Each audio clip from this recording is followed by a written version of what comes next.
Hola, hola, esto es 366 grados, el podcast de Bisiesto Studio. Mi nombre es Miguel Sanz y además de dirigir la agencia, tengo el gustazo de estar en este podcast entrevistando a gente con la que verdaderamente me apetece hablar. Hoy no iba a ser menos, tenemos con nosotros a Rubén Sánchez del estudio de Gris. ¿Cómo estás, Rubén? Muy bien, Miguel. Encantado de estar aquí contigo. Wow, un lujazo. Tengo el gusto de haber coincidido contigo hace bastante tiempo en una charla que ahora no me acuerdo cómo se llama la empresa que lo montaba. Era como el DAM Visual o algo así, de Redbility. Eso es, Redbility. Sí. Fue un gustazo. Sí, fue un gustazo verte y además tuve oportunidad casi nada de verte así como un poquito de pasada, pero hace unos meses sí que coincidimos una charleta, me encantó y pensé, esto hay que compartirlo con el resto, todo esto que sabe Rubén, todo el recorrido que tienes, hay que contárselo a los demás y creo que puede ser una buena manera de empezar. Si quieres, Rubén, contarnos a qué te dedicas o en qué punto estás y cómo has llegado hasta aquí. ¿Te animas? Claro. Bueno, pues mi nombre es Rubén Sánchez, soy CEO, fundador, CEO y director de diseño, prefiero lo último, en Digris. Y bueno, para el que no conozca, pues Digris es un estudio de diseño y creatividad web fincado en Madrid, que lleva ya unos 4 o 5 años en marcha. ¿Vale? No somos muy viejos. Qué bueno. Oye, y en digamos, ahora te dedicas a esto desde hace 4 años y pico, 5. Yo conozco el estudio por sus trabajos, hacéis trabajos de altísima calidad, luego profundizamos en eso, porque me parece un enfoque muy complejo a la hora de crear negocio, pero ¿qué pasos has tenido que dar, Rubén, para llegar hasta aquí? Yo me he cotilleado tu LinkedIn y he visto, si no estoy equivocado, que incluso empezaste por la parte como de fotografía, máster en diseño web, comunicación, action script, front-end designer, creatividad publicitaria, como muchas cosas diferentes, ¿no? Sí, bueno, yo empecé hace muchísimos años ya, hace más de 20 años, pero vamos, yo con 19, 20 años ponía tejados en las obras, quiero decir que yo no vengo de una carrera de diseño de toda la vida, ¿no? Simplemente las vueltas que da la vida, pues una vez decidí quitarme el mono y dije, bueno, me voy a poner aquí a estudiar en algo que no, pensaba que se me daba bien porque ya en el colegio ya dibujaba, ya pintaba y tenía ese don artístico, o por lo menos eso es lo que decían mis profesores. Y lo retomé con la fotografía, ahí descubrí Photoshop y a partir de ahí pues empezó todo. CorelDRAW, Freehand, Director, Flash, todo lo que se movía o lo que se manejaba por entonces, pues empecé a darle caña. Qué chulada. Action Script es el lenguaje de programación de Flash precisamente, ¿no? ¿O estoy equivocado? No, es exactamente, sí. También estudié ActionScript. Al igual que estudié HTML porque me gustaba que los diseños que yo diseñaba luego se representaran a nivel HTML exactamente igual, ¿no? Es decir, a nivel de maquetación, todo lo mismo, una fricada. Eso era antes, yo ya de HTML sé poco, lo básico. Sí. Qué bueno, ¿no? Pero mola. Oye, al final esos básicos, nosotros en el equipo igual, nos parece súper importante y de hecho cuando detectamos que hay gente que por lo que sea no los conoce, que a veces da como uno por hecho, que la gente que viene de diseño que está enfocada a interfaz, pues que interfaz digital conoce ciertas bases, hacemos formaciones internas, creo que es súper importante y que tengas esa base yo creo que dice mucho y oye, pero tengo que explorar esta parte un poco más. ¿Cómo que ponías tejados, tío? Bueno, nada, al final uno viene de entornos humildes, como se suele decir, y había que trabajar, ya está, simplemente. Estaba estudiando FP y en un momento determinado había que llevar el pan a la mesa, como se suele decir, y me puse a currar. Luego es verdad que he pasado por millones de sitios que la verdad es que me han ayudado bastante. Empecé como diseñador Flash en una pequeña habitación cuando estudiaba Flash. De hecho, estudiaba diseño web y diseño gráfico 2 veces el mismo curso, 2 veces al día. Uno lo pagaba yo y otro lo estudiaba a través del INEM. Entonces, el que daba por la mañana lo volvía a repetir por la tarde. Bueno. Y eso hacía que el de por la tarde ya me enteraba mejor, ¿no? Era un poco como que necesitaba que me lo explicaran dos veces, ¿no? Y a Sí, partir sí, de qué ahí, pues bueno. la verdad es que he dado muchísimas vueltas. He estado en empresas trabajando in-house, creando toda la identidad corporativa desde cero. Yo qué sé, desde diseñar incluso las oficinas, los coches, un poco de todo, haciendo de todo, ¿no? Qué bueno. Luego he estado en medios de comunicación, estuve trabajando en el grupo ¿Seguiste en Grupo Prisa, Prisa? País, luego de manera transversal en ASIP, dentro del grupo Prisa también, haciendo especiales de música, haciendo un poco los especiales. Qué bueno. Y luego, pues al final terminé haciendo un poco de agencias de publicidad donde acabé haciendo banners, que fue realmente lo que ya me enamoró del todo y fue lo que un poco me obligó, por así decirlo, a dejar A dar todo el y salto, ¿no? crear mi propio estudio para hacer realmente lo que creía que podía hacer, ¿no? Y que no me dejaban hacer normalmente. Qué bueno, Rubén, me mola y oye, quiero que sepas que me siento muy identificado, ¿eh? Porque la verdad es que, joder, pues a ver, yo no puse tejados, pero sí ponía unas cuantas cervezas y algunas copas que otra, así que han sido muchos años de camarero, también vendiendo coches, bueno, haciendo muchas cosas distintas hasta que al final, pues, digamos que uno encuentra su camino, también considero que mi entorno era humilde, o sea, de verdad que me siento muy identificado contigo y te he querido preguntar porque al final... si te ha pasado la mitad que a mí, el proceso en el que pasas de una cosa a otra es casi un proceso de descubrimiento personal, ¿no? Fíjate cómo me acabas de decir, monté el estudio para hacer cosas que yo creía que estaba capacitado para hacer y que no me dejaban. O sea, en un momento dado ya descubres quién eres tú, qué es lo que quieres aportar al mundo y dices, esto lo voy a hacer a mi manera. ¿Y es así como surge Digris? ¿Con esa idea de voy a hacerlo a mi manera? ¿O? Exacto, sí. Y pienso que además tarde. Creo que Vale. es una decisión que tenía que haber tomado muchísimo antes, pero las circunstancias son las que son. Al final, crear algo de la nada súper complicado. Normalmente lo tienes mucho más fácil si tienes pues, contactos, conoces gente, estás dentro del mundo del diseño de alguna forma. Yo no Sí. estaba como muy alejado, no lo conocía, ¿no? Entonces, me daba cuenta de que salía de la agencia de publicidad y llegaba a casa y me ponía a diseñar, ¿no? Y realmente era cuando me ponía, Cuando disfrutaba, crecías. ¿no? Disfrutaba y decía, Claro. hostia, ¿y por qué estoy haciendo una cosa que no me gusta? Y me aventuré. Ya me había aventurado años atrás en la crisis del 2008, creo, 2008, ¿Vale? 2000, Sí, yo eh, creo por ahí. efectivamente. Y fue un desastre porque no me pagaba ni Dios. Ostras. Entonces, la verdad es que fue muy frustrante porque, bueno, ya te digo, me imagino que como a todo el mundo en esa época no fue un buen momento como para ponerme como freelance. Acabé yéndome incluso a Oviedo a trabajar como 16 horas al día en una Wow, consultora y madre luego haciendo mía. proyectos individuales un poco pues para poder pagar ciertas deudas que se me habían generado de haber estado tanto tiempo Sin con cobrar, este tipo de claro. empresas, ¿no? Efectivamente, así que bueno, también me sirvió para aprender muchísimo, obviamente, y siempre, así hay una cosa que siempre he hecho, es iba a aprender de todas estas cosas, ¿no? Es decir, al final hacer un poquito de todo y un poquito aquí, un poquito allí, yo creo que eso te curte Te como... curte. Sí, sí, te curte Sí, bastante. sí. Entonces un día pues dije, bueno, pues venga, que yo aquí esto lo tengo que probar, ¿no? Lo probé, tuve la suerte de que encontré a una persona que realmente, cerca de mí además, aquí en Madrid, que realmente pensaba igual que yo. Nos tiramos, primero fui yo, luego le involucré a él, nos tiramos juntos a la piscina y ahí surgió ¿Vale? 22 grados, ¿no? Es decir, antes de Digris, el estudio se llamó 22 grados, que teníamos bastantes problemas con ese nombre, por eso lo cambiamos, porque ¿Vale? hay varias agencias que se llaman así aquí en España y muchas veces una de ellas creo que pone aire acondicionado y nos llamaban constantemente para que fuéramos ahí, les dieran un presupuesto de colocar aire acondicionado y dije, tenemos que cambiarlo.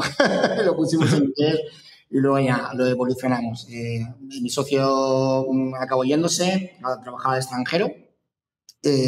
Ostras. Justo en un momento en el que estábamos evolucionando. Siempre fuimos despacio, también te lo digo, porque al final Digris era eso, ¿no? O 22 grados era eso, eran hacer las cosas que realmente a nosotros nos gustaba y con la que pudiéramos aprender, más allá de ganar dinero, ¿no? De hecho, hubo muchísimos meses en los que ni siquiera ganábamos dinero, lo hacíamos un poco por diversión, ¿no? Qué bueno. Tampoco queríamos crecer ni contratar gente porque eso nos obligaba a coger cualquier proyecto. En el momento que ya tienes la obligación de pagar una nómina o pagarle a alguien, pues ya tienes que coger muchas veces cualquiera de los proyectos que normalmente nosotros dos no cogíamos, y así evolucionamos un poco. Hasta que se fue, yo ya monté Degrees. Ahí fue un cambio, la verdad, bastante drástico, porque era o lo dejaba o aprovechaba la marca para dar un pequeño giro y acercarme un poco más al producto, intentar juntar un poco los dos mundos, ¿no? De las experiencias digitales que nosotros hacíamos con lo que normalmente demandaba el mercado, y hacer una especie de evolución y de simbiosis entre ambos conceptos, que la verdad es que nos ha ido bastante bien en ese sentido. Qué guay, Rubén. Luego profundizamos sobre eso y un poco vuestra visión, porque me interesa muchísimo, pero tío, te quiero decir delante de todo el mundo, o sea, tiene un mérito de la leche ir descubriéndose a uno mismo y llegar a crear lo que habéis creado, ¿no? Primero pues con este socio y luego tú con tu equipo ahora. Porque Degrees, bueno, la gente que no lo conozca, Rubén no se está dando de nada, pero que sepáis que Degrees es un estudio referente en cuanto a creatividad, experiencias digitales, como mínimo. O sea, yo por lo menos lo conocí desde ahí y la verdad es que es impresionante. Entonces, enhorabuena por ese trayecto.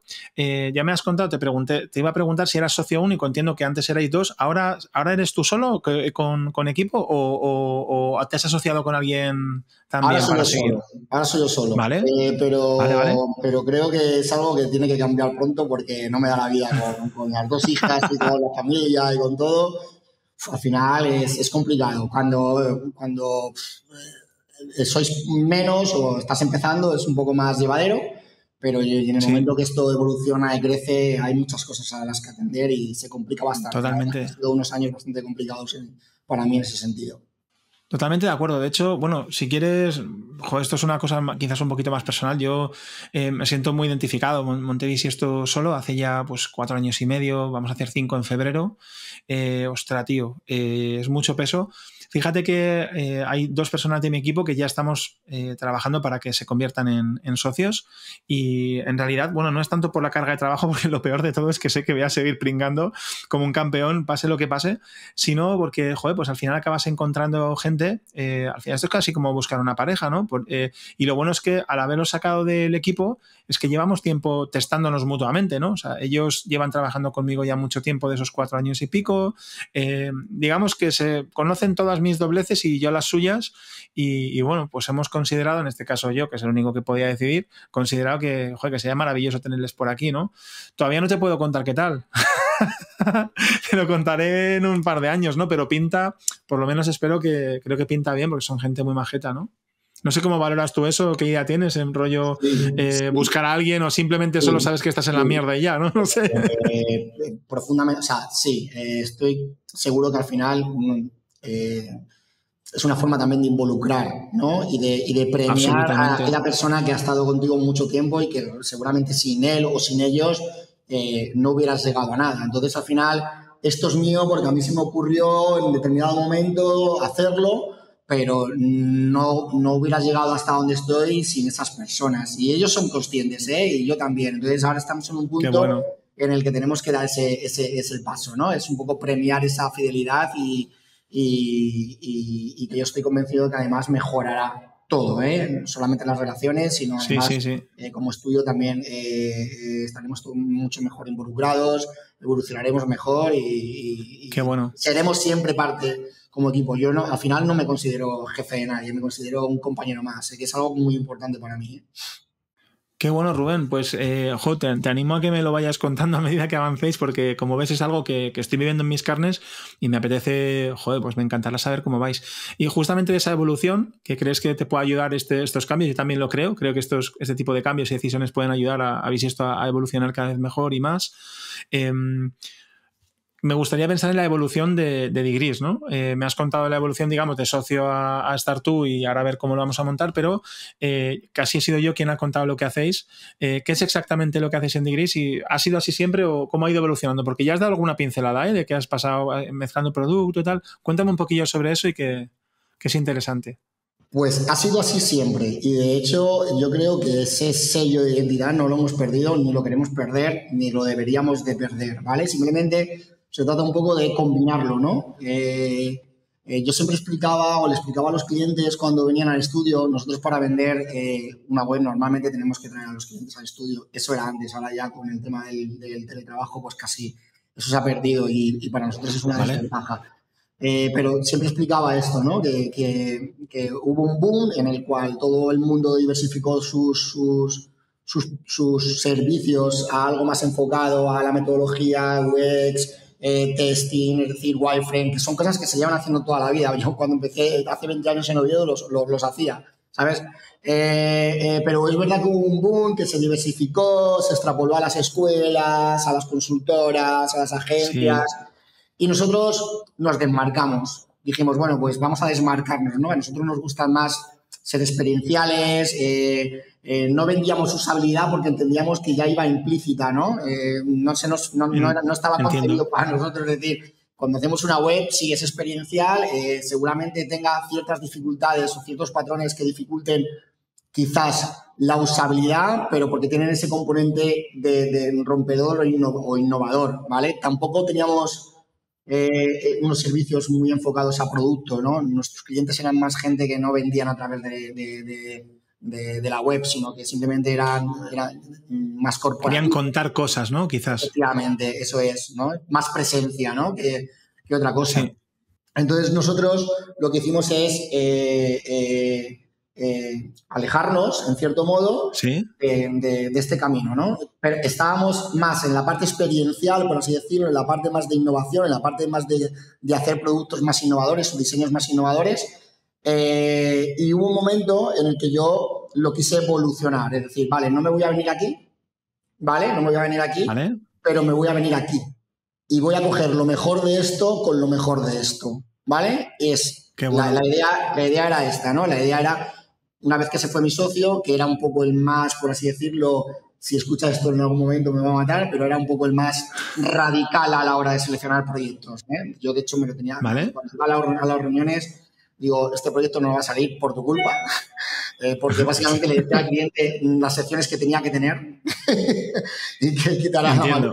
Esto no te vale para nada, esto no te vale para nada, porque básicamente no eran visualmente enriquecedoras o a nivel de desarrollo y no las quería, ¿no? Entonces me costaba mediar un poco en ese sentido. Yo era un poco más moderado. Pies a tierra, ¿no? Efectivamente. Entonces lo que hice fue evolucionar, sobre todo porque el camino más experiencial cuesta dinero. Cuesta dinero, es más laborioso, tiene más de I más D, es decir, es más susceptible de poder fallar, los testing, es decir, es complicado. Cuando vas a algo más sota caballo de rey, por así decirlo, puedes determinar mejor las capacidades a nivel de tiempo de lo que estás haciendo, pero de esta forma no. Entonces, normalmente no son rentables o no eran los rentables que a nosotros nos gustaría, ¿no? Porque estás en esas fases. Si querías que fueran rentables, tenías que subirles el precio. Cuando subes el precio, y más en España, era complicado competir con otros estudios, ¿no? Porque obviamente hay sensibilidad a precio. Efectivamente. Nos costaba vender esa parte experiencial, por así decirlo. Decir, no, es que esto vale más porque es más tiempo, ¿no? Por así decirlo. Sí. El concepto en ese momento era complicado de vender. Entonces, lo que he hecho yo ha sido un poco, una vez que se fue mi socio, evolucionarlo, ¿no? Es decir, crear una metodología, por así decirlo, que nos permitiera ser rentables en una mayor medida sin perder esta parte experiencial, que hay algunos proyectos que lo son completamente y hay otros que se acercan más a producto. Pero en el equilibrio es donde nosotros nos manejamos ahora, ¿no? Nos encontráis. Me gusta mucho porque al final entiendo, Rubén, que mantenéis, por un lado, esa punta de lanza por la que ya sois conocidos, en la que os habéis hecho un hueco y además, hablando de... Es que mientras hablabas me ha ocurrido que todos los clientes, yo no sé si a ti te pasa, pero todos vienen, se sientan en la mesa, da igual el presupuesto, y dicen que quieren que tenga efecto wow. A mí cuando me dicen quiero el efecto wow, me hago caca encima, luego ya lo trabajamos, pero en tu caso yo entiendo que el efecto wow es precisamente lo que estabais aportando como diferencial. Entonces me parece muy divertido que sepáis resolver algo que a los demás nos cuesta. Todo aquello que no está estandarizado cuesta resolverlo, y vosotros habéis dedicado durante muchos años a hacer cosas no estandarizadas. Y ahora, si te he entendido bien, creáis una metodología, creáis una forma de trabajo que permite colocar unos raíles, pero venís de la experiencia de hacer cosas nuevas en cada proyecto. Entonces, ¿qué se hace? Esto es súper egoísta, Rubén. ¿Qué se hace para hacer proyectos diferentes cada vez y no estar en la mierda todas las veces? Porque en la mierda habréis tenido que estar, porque cada vez que hay algo nuevo, hay innovación, hay en algún sitio que has calculado mal. Pero si habéis podido sobrevivir es que estáis haciendo las cosas bien. Tú lo has dicho, sobrevivir. Hemos podido sobrevivir. Es ahora cuando realmente nosotros empezamos a rentabilizar estos años. Quiero decir, durante todos estos años lo que hemos hecho ha sido evolucionar y, digamos, mecanizar estos procesos hasta el punto de que a lo mejor antes tardábamos 6 meses en hacer una web y a lo mejor ahora tardamos 2. ¿Vale? Es un ejemplo muy radical, pero básicamente lo que hemos hecho ha sido definir, que algún día lo contaré y me encantaría hacerlo, definir una propia... no lo quiero llamar metodología porque no es una metodología, pero básicamente nos hemos creado un propio sistema visual. Esto lo cuento un poco como en primicia, aunque es algo que seguramente compartamos en determinado momento.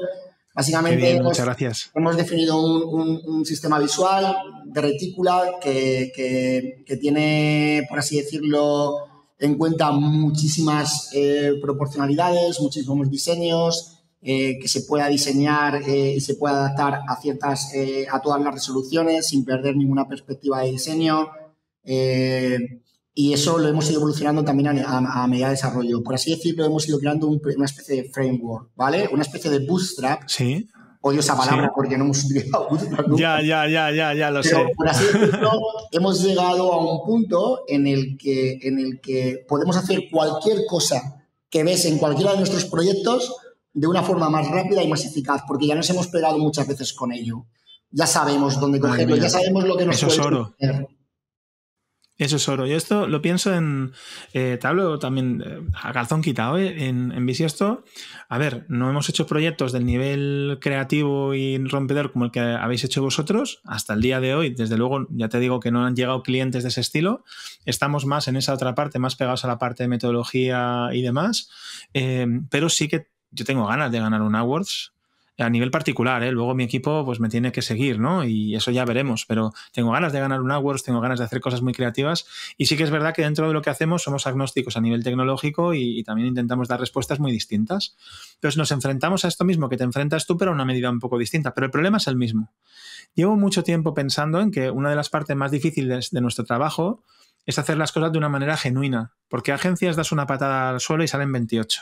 Entonces, si tú haces las cosas de una manera diferente y a la vez eres capaz de esa cosa que es imposible de estandarizar, minimizar el riesgo al máximo, aunque cueste un montón de esfuerzo y cueste años, como me estás contando que te ha costado, al final te coloca en una situación de ventaja. Esta es mi visión, te lo comparto para que veas lo alineado que está con lo que me estás contando, ¿eh?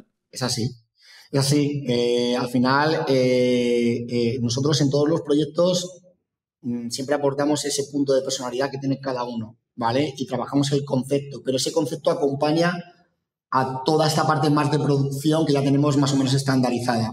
Pero normalmente lo que más se nos complica es precisamente en esa fase de concepto que cada proyecto tiene de manera personal, ¿vale? Para nosotros eso es súper importante, claro. Porque si no, aunque tengamos millones de formas de desarrollar un proyecto a todos los niveles, si no aportamos esta parte tan personal, al final acabaremos haciendo todas las web iguales y es algo de lo que siempre hemos subido, ¿vale? Yo creo que cada web tiene que tener su traje. Pues me encanta la expresión, cada web tiene que tener su traje, estoy contigo, lo que pasa es que vosotros hacéis trajes con muchos faralaes en muchos casos, no siempre, sé que me has contado que estáis cercanos a producto y demás, pero bueno, me refiero en la parte más impresionante.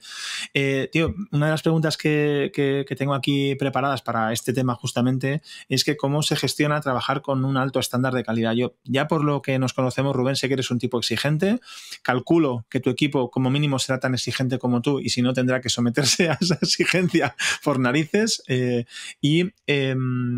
¿cómo se lleva la frustración cuando algo no sale como esperabas? Porque pasará.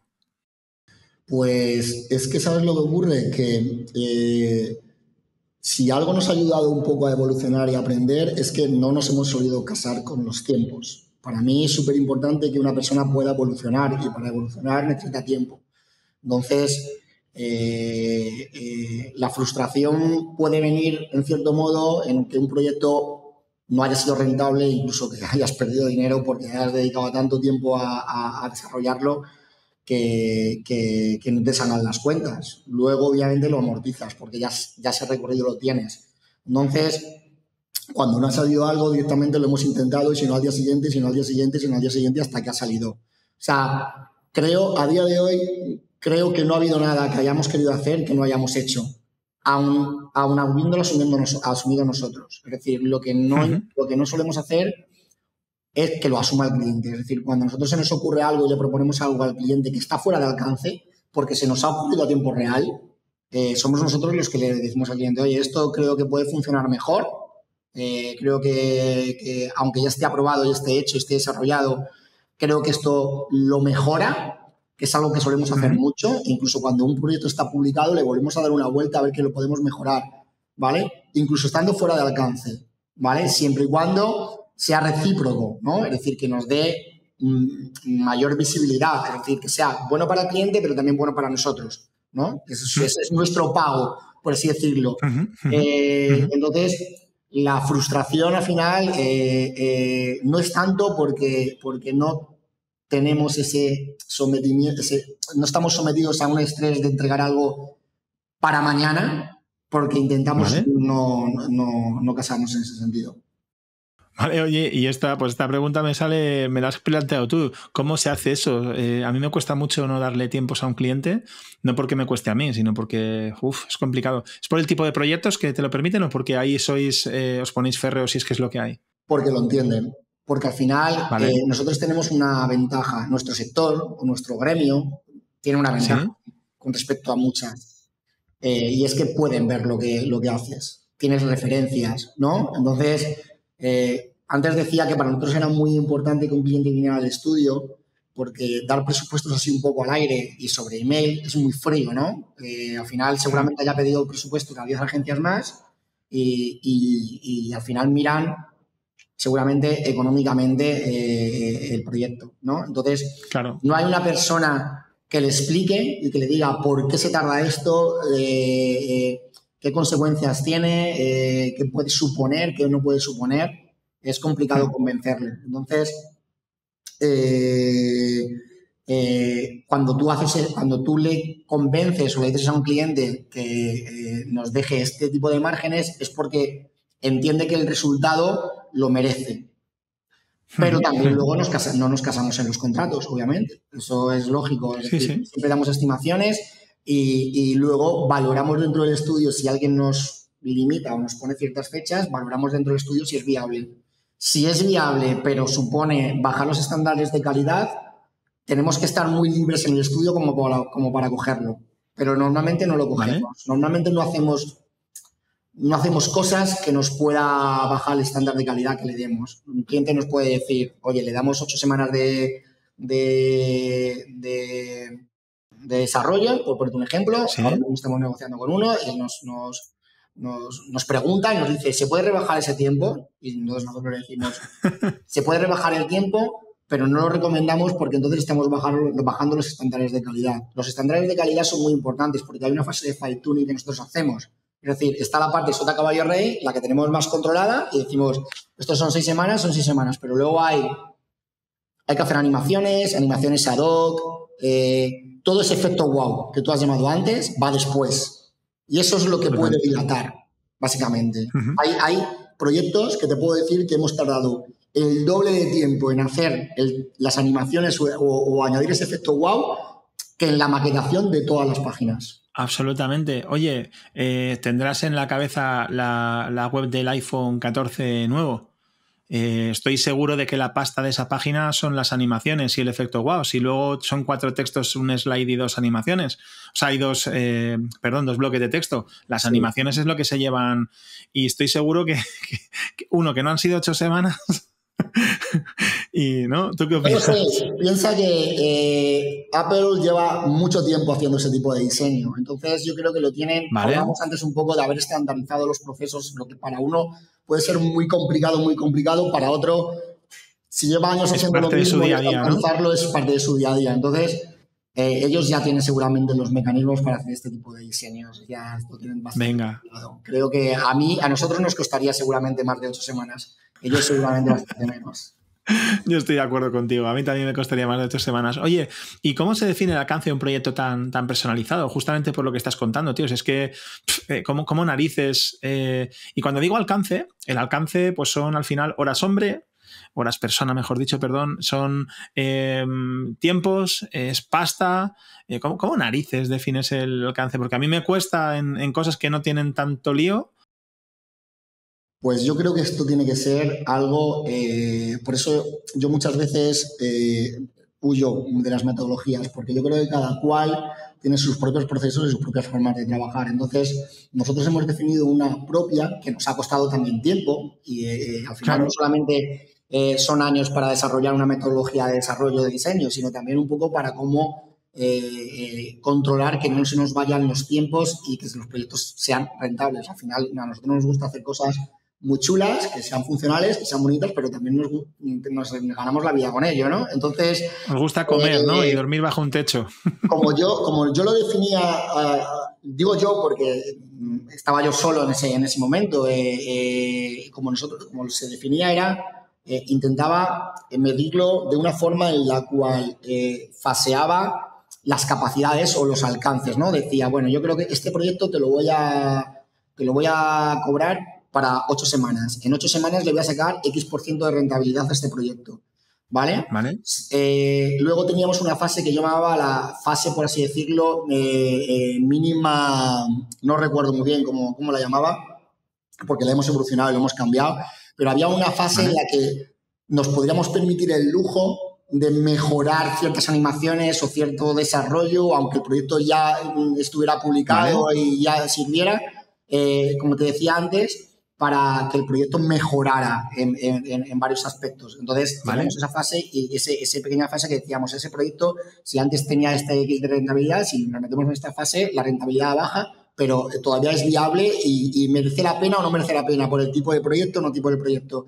Luego teníamos otra fase en la que ya nos pasábamos, seguía siendo el proyecto rentable, pero ya tal, y luego ya empezábamos a medir, oye, hasta aquí hemos llegado. Entonces lo controlábamos así. Digamos que teníamos un alcance mínimo en el que poníamos animaciones básicas o conceptos básicos de experiencia o lo que fuera, y nos sentábamos y decíamos, el proyecto ha llegado hasta aquí, ¿merece la pena evolucionarlo? ¿No merece la pena evolucionarlo? ¿Cómo ha ido con el cliente? El tipo de proyecto nos lo va a permitir el cliente, y así más o menos un poco es como lo hacía. Ahora no, ahora lo medimos muchísimo antes. Antes era más rollo freelance, ¿no? Más a lo loco, ¿no? Más... Entiendo. Sí, hago, sigo haciendo. Y decir hasta dónde me meto, ¿no? Efectivamente, y no tiene fin. Y ahora no, ahora está más controlado. Ahora tenemos en el estudio gente que nos ayuda con el management. Entonces, al final, se delimitan los procesos y se delimitan las fases. Tenemos una fase de UX, de diseño, de integración, desarrollo, animaciones básicas, animaciones más complejas, testing, fine-tuning, optimización, y todas esas fases el equipo antes las va controlando y va a decir, para este tipo de proyecto, esto van a ser X tiempo, y a raíz de ahí se mete un margen más o menos de un 20% y se factura y se hace y se lanza. Pues muchas gracias, Rubén, por compartir de manera tan generosa, porque no es fácil. Y bueno, esto que cuentas luego, bajarlo a tierra, a ver. Pero anotado y vemos, sí. Te pegarás, o sea, nosotros o sea, creo que a día de hoy todavía no hemos conseguido cumplir esos objetivos.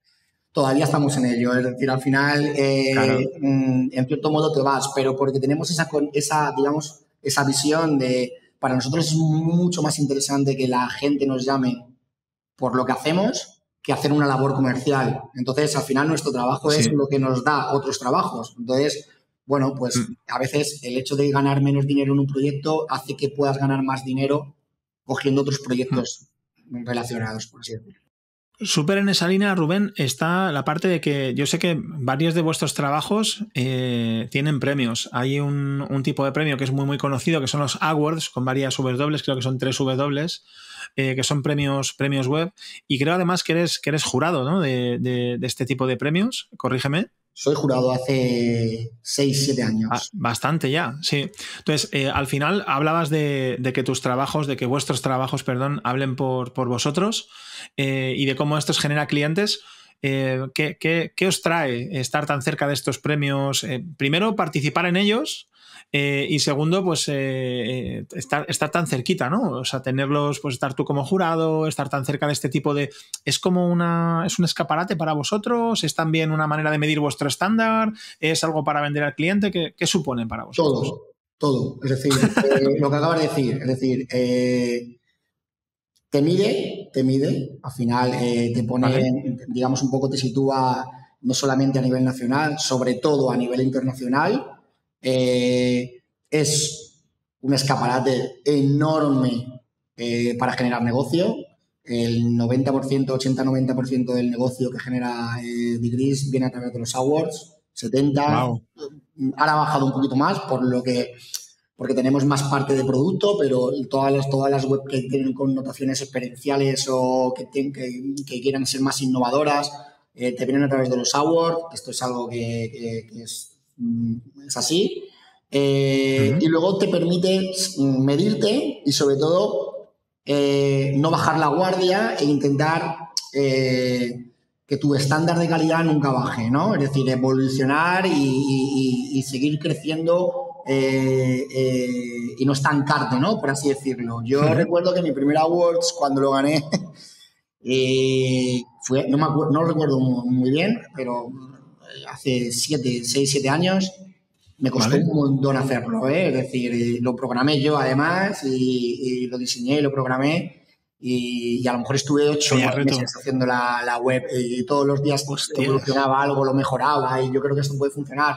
Me había pegado varias hostias, ahí hablamos de frustración, había subido 2 o 3 proyectos que creía que eran merecedores de awards y no lo eran. Ahora lo miro con retrospectiva y no lo eran, pero en ese momento tú dices, coño, yo esto creo que sí que tenía que hacer awards. Y cuando gané mi primer award, para mí fue una motivación estratosférica. De hecho, qué bueno. Empecé a crecer profesionalmente a raíz de ahí, no lo niego, porque al final es un escaparate.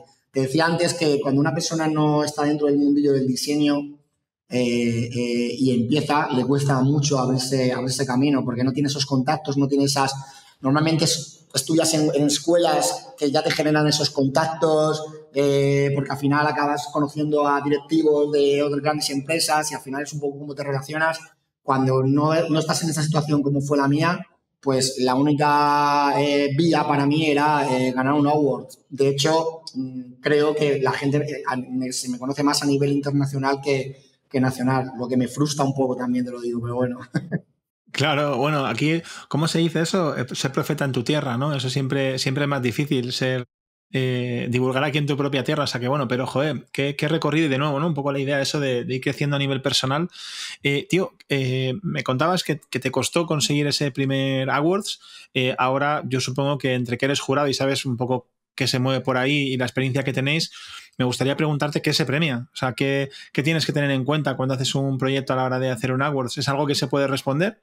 Se puede responder, evidentemente. Lo que pasa es que es muy personal. Cada uno entiendo que tendrá su propio rango, ¿no? Es decir, al final, si tienes la suerte o la mala suerte de que te está juzgando una persona con una carrera bastante premiada no, con una carrera bastante reconocida, que está trabajando de director creativo o director de diseño en las grandes marcas, su ojo está un poco más acostumbrado, entonces el nivel que tiene es un poco superior igual a lo que tú haces y lo determina o lo puntúa como él considera. Entonces hay que estar dentro de la cabeza de cada uno. ¿Yo cómo lo hago? Te cuento yo cómo lo hago, ¿vale? A título personal. Primero, detecto o entiendo para qué creo que está concebido el proyecto. Es decir, al final miro si es un proyecto que tiene unas connotaciones de conversión, si es de productos, si es algo más experiencial, si es una web que es de marca, si es una web corporativa, ¿vale? A raíz de ahí miro si el diseño responde a esas necesidades. Si el diseño es una web súper experiencial que a nivel de usabilidad me cuesta comprar un producto, seguramente la premie en diseño, seguramente la premie en creatividad, pero o a lo mejor no, pero seguramente en usabilidad no la premie. ¿Por qué? Porque la usabilidad creo que está alejada del objetivo, ¿vale? Al igual que si tú me entregas un diseño o tengo que analizar un diseño, el cual es muy sencillo, responde a una estructura muy básica y con hacer scroll navego todo a la perfección, no te puedo poner tampoco un 9 o un 10 en usabilidad porque ha sido algo fácil. Para mí, premiar una usabilidad es hacer algo creativo y además hacerlo usable, ¿vale? Esa es para mí, así es como yo lo premio, ¿vale? Entonces, pues tiene diferentes fases, la fase de diseño, fase de usabilidad, la fase de creatividad y la fase de contenido, que es un poco la que menos nota te da, pero que entiendo que es importante porque no es lo mismo hacer una web creativa de diseño que tenga 5 secciones que tenga 50 secciones, ¿vale? Esa es un poco la forma en la que yo evalúo y entiendo que evalúan los demás. Nosotros luego tenemos nuestros propios canales, hablamos, exploramos, nos preguntamos nuestras dudas y al final es una comunidad. Ser jurado de los awards no significa ser jurado, meterte en la web, votar y ya está, ¿no? Es decir, existe una comunidad. Yo he de decir que no la sigo mucho, hay canales de Slack y tal, he de decir que yo no tengo mucho tiempo para ello, pero soy consciente. Por ejemplo, nuestro director de desarrollo también es jurado de los awards en la parte de development y él sí que está un poco más metido en esto, en el tema de... Qué bueno. Qué bueno, Rubén, cómo mola. ¿Y qué hay que hacer para participar? O sea, ¿te das de alta y lo subes y ya está? O sea, ¿qué narices hay que hacer? Puede ser tu propia, has dicho que era tu página, pero cuando es de cliente tienes que tener algo en cuenta. Bueno, lo primero es que tu cliente te deje. En principio, esto tú lo tienes que tener bien atado en los contratos que te permitan publicarla, participar e incluso muchas veces los proyectos, los propios clientes los destruyen y ellos son conscientes en el sentido de que pues, meten fotos que a lo mejor no tienen nada que ver. Entonces, en ese sentido muchas veces nosotros ponemos el link a nuestros propios servidores siendo ellos conscientes, ¿no? Con las fotos que nosotros les diseñamos, un poco más vestido, por así decirlo. No, al final es una plataforma normal y corriente en la que tú te registras. Obviamente tienes que pagar porque si no sería un infierno.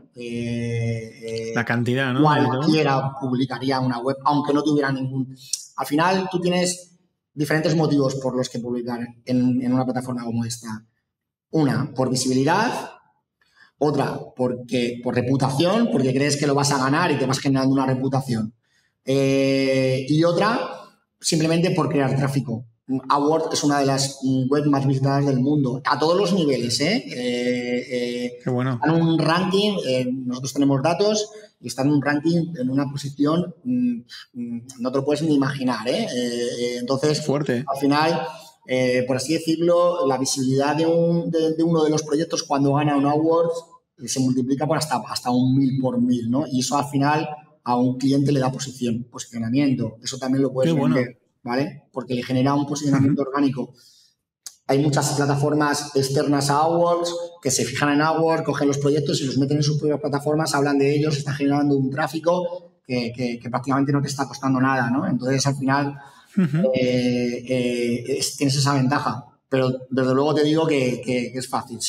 Hay que simplemente, si tú tienes un motivo para generar tráfico y eres consciente de que tu web no tiene posibilidad de ganar AdWords, pues la subirás y te gastarás, no sé si son 50 euros, 60 euros por proyecto. Luego hay paquetes, no tengo la información aquí, pero bueno, lo puedes ver en la web porque está muy bien. Se puede ver. Y si luego no tienes, tú tienes que ser consciente si tienes posibilidades o no. Claro. Qué bueno, joder, pues oye, muchas gracias por compartirlo, porque sí que es verdad que lo veo así como desde la barrera. O sea, tenemos cuenta creada, nunca hemos tenido los huevos de subir nada. Ya un día ya llegará y ya te avisaré para que lo sepas. Oye, quiero pasar un poco de la parte más de proyectos y de cómo los enfocáis y demás, que bueno, ya hemos visto que es súper interesante, y pensar un poco más en evolución, ¿no? También en la parte, hemos hablado de evolución de servicio, a nivel de evolución de equipo. ¿Cómo ha ido evolucionando vuestro equipo, Rubén, en todo este paseo que habéis dado? Pues hay una cosa súper importante que nosotros tenemos en el estudio y de que mucha gente carece, y es que tenemos un buen equipo de desarrollo y muy centrado y muy especializado en lo que hace, ¿vale? Tenemos... ¿Vale? Ahora estamos incorporando, de hecho, gente con la que estamos bastante contentos porque estamos digamos, enfocando esa parte experiencial de una forma paralela. Antes lo hacía todo el mismo desarrollador, ahora de forma paralela trabajan todos.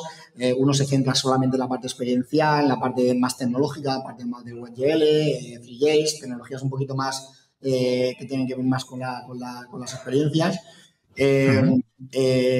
Y siempre he dicho, dentro del mundo del diseño, que los diseñadores tenemos un ego incondicional que solo hablamos de nosotros, ¿no? Es decir, cuando se hablan de unos proyectos solo se habla de diseño, de la fase de diseño, de la fase de investigación, de la fase de UX, de la fase de tal, pero nunca se habla de la fase de desarrollo. Dentro de nuestro sector o dentro de nuestra comunidad, por así decirlo, hay pocos desarrolladores. Y para nosotros, el desarrollador es fundamental, es el que mueve el diseño. Entonces, nosotros hemos evolucionado más a un equipo de desarrollo mucho más grande y a un equipo de diseño más pequeño. O sea, es decir, lo que normalmente tienen los demás es mucha gente de diseño, poca gente de desarrollo o nadie de desarrollo, porque lo externaliza, y nosotros hemos ido un poco al revés. Hemos crecido más a nivel de desarrollo, tenemos más desarrolladores que diseñadores. Y obviamente hemos tenido que implementar ya la fase de management, que antes no la teníamos y que hacía yo y que era un poco, como te decía antes, han sido años complicados, ¿no? Porque venía, hacía diseño, hacía todo, ¿no? Hacía director, hacía un poco de todo. Y gracias a Dios ahora tenemos como una estructura muchísimo más definida que nos está ayudando bastante a comportarnos como estudio y sobre todo a delegar cosas en mí, que yo a veces soy demasiado exigente conmigo mismo. Mola, me la has puesto a huevo. Falta tu evolución personal también. La has ido contando, se intuye un poco.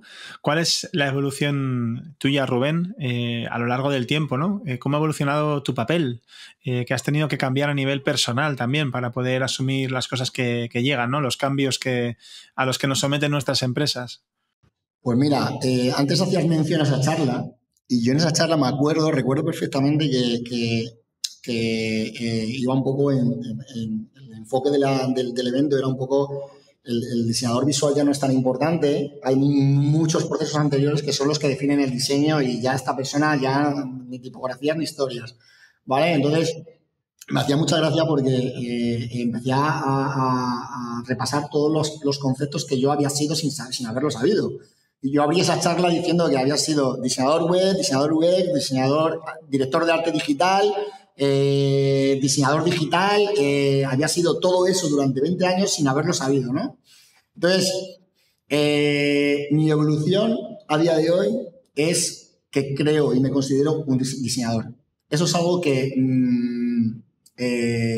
tengo muy arraigado, porque me encanta. Qué bueno. Todavía no me veo, o sea, hago obviamente las labores de director de diseño y de CEO, porque al final la inercia de tener un estudio es la que te lleva a hacerlo, pero yo sigo diseñando. El 80 al 90% de los diseños de Degree los hago yo. Los dirijo yo, bueno. Me encanta. Es decir, es algo que de lo que me cuesta deshacerme.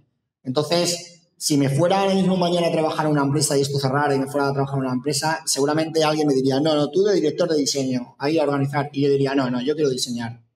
Claro. Entonces, en mi evolución ha sido un poco como yo he querido que sea. Es decir, he estado en el barro, estar en el barro y estar dirigiendo a las personas que están en el barro. Esa es un poco la metamorfosis que he podido hacer. ¿Qué he tenido que aprender? A ser empresario. Eso es un poco lo que he tenido que aprender. Y he tenido que aprenderlo muy bien porque siempre he sido más diseñador que empresario y lo sigo siendo. Y esto hace que a nivel empresarial tenga estas carencias, ¿no? Porque estas carencias precisamente son las que nos permiten hacer algunas de las cosas que hacemos. Porque en mi lado de diseñador, ¿no? Y aquí está la parte del empresario, aquí está la parte del diseñador, y la parte del empresario me diría, Rubén, este proyecto ya está terminado, al siguiente. Y la parte del diseñador me diría, no, esto se puede mejorar. Entonces estoy así, un poco, peleándome conmigo mismo todos los días.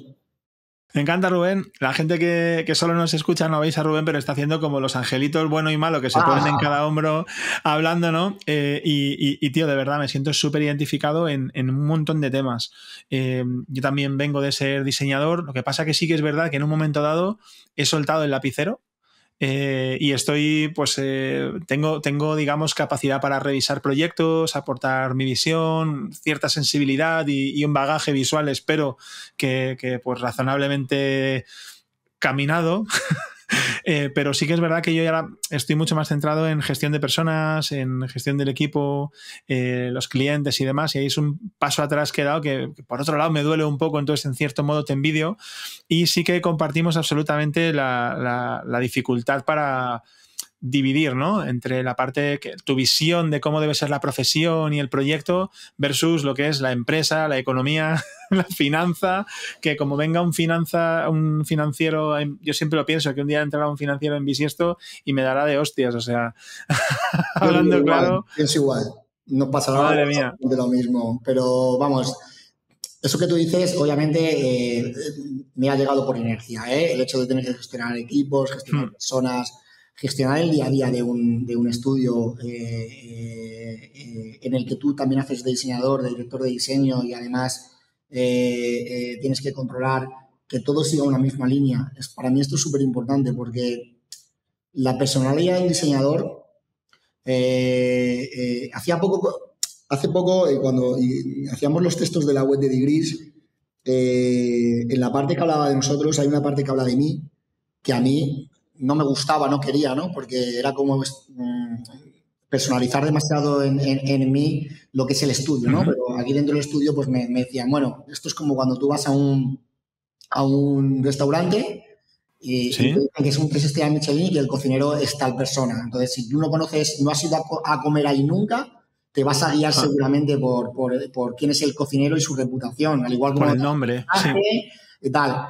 Entonces, mi miedo es si tengo la capacidad, porque yo me considero buen diseñador, pero me considero mal profesor, por así decirlo. Es decir, enseñar me cuesta.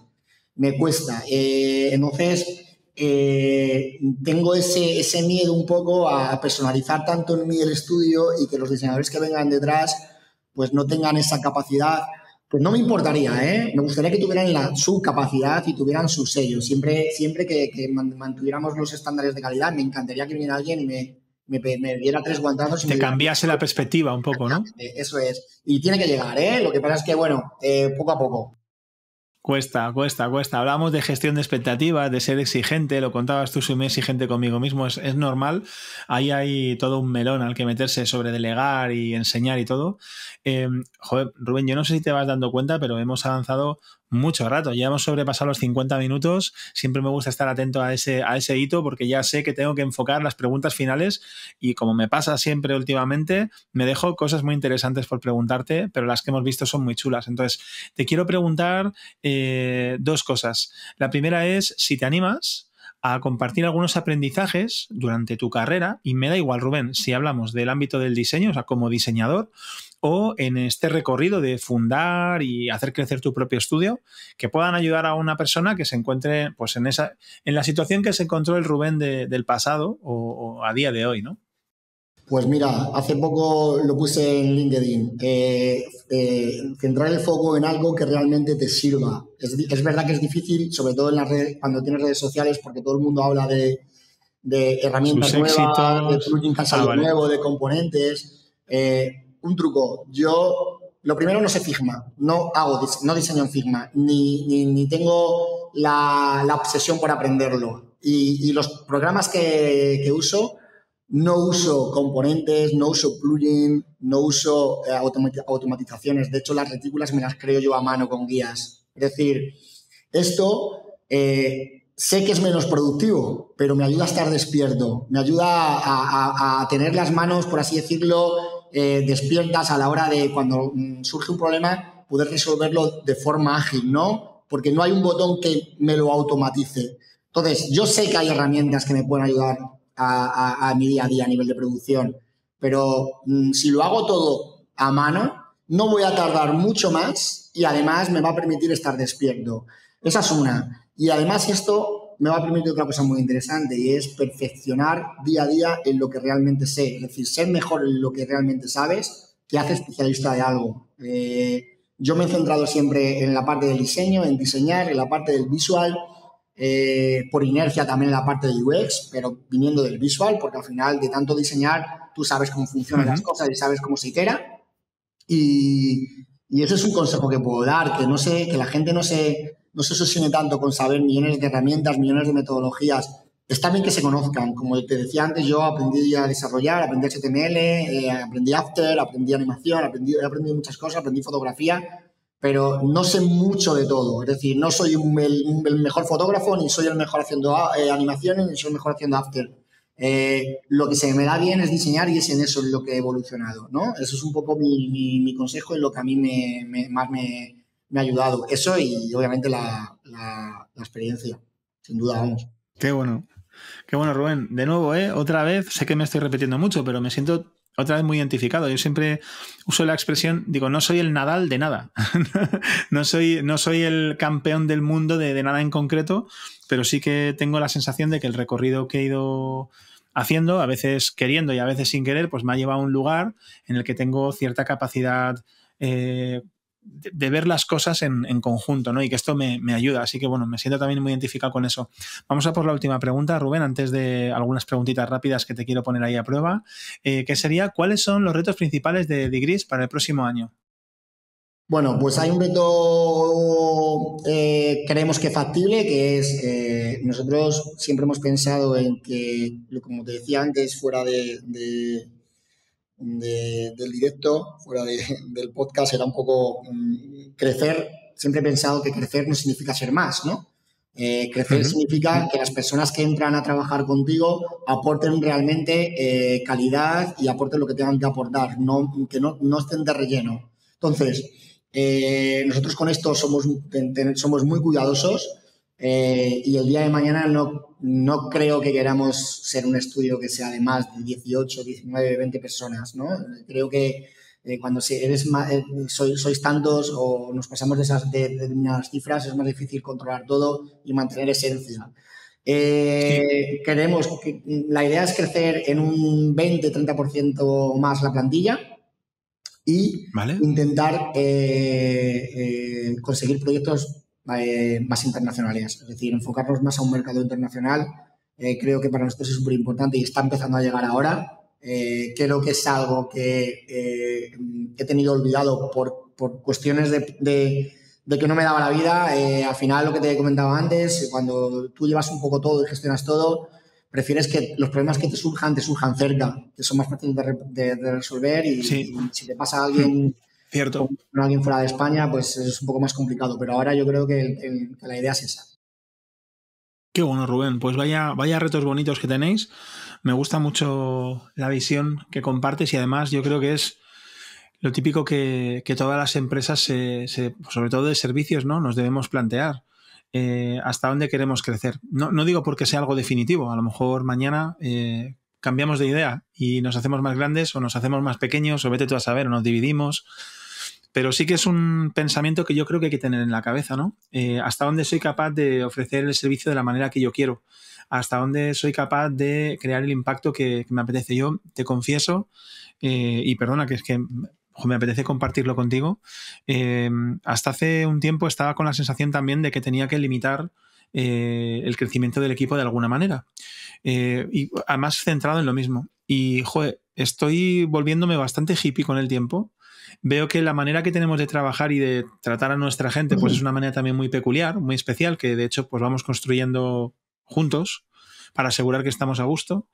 Y, tío, veo el impacto que creamos, tanto en la gente que trabaja en casa como con, pues me da igual, o sea, proveedores o clientes, da igual la etiqueta que quieras poner, la gente con la que conectamos, que digo, yo esto lo quiero para más gente, ¿vale? Que no somos una ONG, pero te prometo que es una de esas cosas que me hace levantarme por la mañana y digo, no sé si por intentar esto voy a romper lo otro. Ese es mi reto, ¿no? Veremos a ver, igual. Te voy contando, Rubén. Y cuéntame tú también más adelante, que mola un huevo. Sí. Al final, ningún camino es fácil, ¿eh? No. Pero hay que dar el paso. Sí, sí. Yo siempre cuento la anécdota, te la cuento rápido, de por qué hacemos ciertas cosas y no seguimos el camino, y es porque al final los senderos se abren de forma natural porque alguien en algún momento determinado decidió pasar por ellos, ¿no? Es decir, al final alguien dijo que para ir a un sitio de forma recta se tarda menos, pero pensó, es que ya me parece aburrido, me voy a meter por aquí, voy a hacer el salvaje. Y al día siguiente fue otro por el mismo camino y vio que habían 4 matorrales medio pisados y dijo, por aquí alguien vino ayer, lo voy a seguir. Y al día siguiente otro y otro, y al final ese camino se convierte en algo más fácil porque otros han ido abriéndolo, por así decirlo, ¿no? Así haces un mapa. Efectivamente, nosotros es un poco como nosotros nos definimos. Qué bueno, Rubén, me ha encantado este último punto. Al final abrimos camino y acabamos creando un mapa. Me ha gustado como idea, como concepto mental, ¿no? De llevármelo puesto. Tío, hemos llegado a este punto, encaramos el final. Tengo, ya te lo avisé, unas preguntitas rápidas. La idea es que respondas sin pensar, lo más rápido que puedas. Ya verás que te voy a cuidar, no te preocupes. ¿Estás preparado? Venga, dale. Venga, vamos, cuenta atrás, debería haber un redoble de tambores y vamos, 3, 2, 1, comida favorita. Hamburguesa. Hamburguesa, hobbies. Fotografía, senderismo, naturaleza en general. Qué bueno. Lo que más te gusta de la gente. Lo que más me gusta de la gente es que tenga metas. ¿Y lo que menos? Que sea egoísta. Un lugar para visitar. Cualquiera en el norte, el más frío que exista. Me encanta. ¿Te animas a recomendar un libro? Puede ser un libro, puede ser una peli, puede ser una serie, lo que tú quieras, Rubén. Leo muy poco, a pesar de que lo que la gente pueda pensar. Nada, serie, peli, lo que tú quieras. A ver, me pillas, porque ahora mismo estoy viendo tantas. Me gusta mucho la serie, no me acuerdo ahora mismo cómo se llama. Vas a perdonar. No te preocupes. No me acuerdo. No te preocupes. Hacemos una cosa, mira, yo luego te lo pongo en un correo. Y así quien haya llegado hasta aquí, yo lo que hago es luego lo pongo en los enlaces para que tenga la información de esa serie que te está gustando y de la que no te acuerdas el nombre, que a mí esas cosas también me ponen un aprieto. Y la última pregunta, Rubén, es si no fueras director de diseño, si no estuvieras en Digris, ¿qué es lo que harías? ¿A qué te dedicarías? Yo creo que iba a decir futbolista, pero eso ya se me explicó. No tengo ni idea, no sabría qué decirte. Qué bueno, o sea, apasionada de tu trabajo y de ahí no te saques. No sabría qué decirte porque antes de empezar en esto trabajaba en cualquier cosa. Qué bueno, Rubén. Pues tío, muchísimas gracias. Ya te lo había dicho al principio, me hacía mucha ilusión entrevistarte y joder, pues después de este ratito has llenado ese hueco, ¿no? O sea, la expectativa estaba alta y me voy muy contento. Te quiero agradecer que hayas dedicado este rato y oye, también a la gente que ha llegado hasta aquí, que llevamos una horita larga compartiendo aquí batallitas, así que oye, muchísimas gracias por haber llegado hasta aquí. Momento clarísimo de spam de valor. Todos los martes tenéis un podcast como este, subido en todas las plataformas de audio y también en YouTube, con gente tan interesante como Rubén. Además, cada 2 miércoles sacamos nuestra newsletter Recursia, en la que tenéis recursos para el mundo... Recursos, siempre lo digo. Recursos para el mundo digital. Sí, no falla. Esto es así. Recursos para el mundo digital, donde encontráis cosas muy, muy chulas a nivel de herramientas y demás, pero también con un tono, escrito con un tono pues muy especial que le ponen mis compis. Y por último, oye, cuando nos da la vida, en Twitch hacemos algún directo revisando webs, haciendo análisis de páginas web, que los disfrutamos un huevo, aprendemos un montón y luego quedan subidos a YouTube donde podéis verlos. Así que bueno, hasta aquí el spam de valor. Rubén, tío, lo dicho, muchísimas gracias. Pues muchísimas gracias a ti, Miguel, por invitarme, y la verdad es que ha sido una charla bastante distendida y me ha gustado bastante. Venga, oye, antes de despedirme, que casi se me olvida, ¿dónde podemos contactar contigo si queremos en el ambiente digital? Supongo que en la web de Digris, pero no sé si a ti en algún lugar también o... A nivel personal, pues mis redes sociales, la que más normalmente al proyecto sigo es LinkedIn. Twitter la tengo bastante olvidada,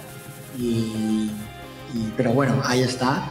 Y a nivel de la agencia, pues en la web de Gris o en sus redes sociales. La huella de Gris. Venga, lo colocaremos por ahí en los comentarios del podcast, del vídeo y todo eso. Lo dicho, muchísimas gracias y nos vemos pronto. A ti, Miguel, un abrazo grande. Un abrazote.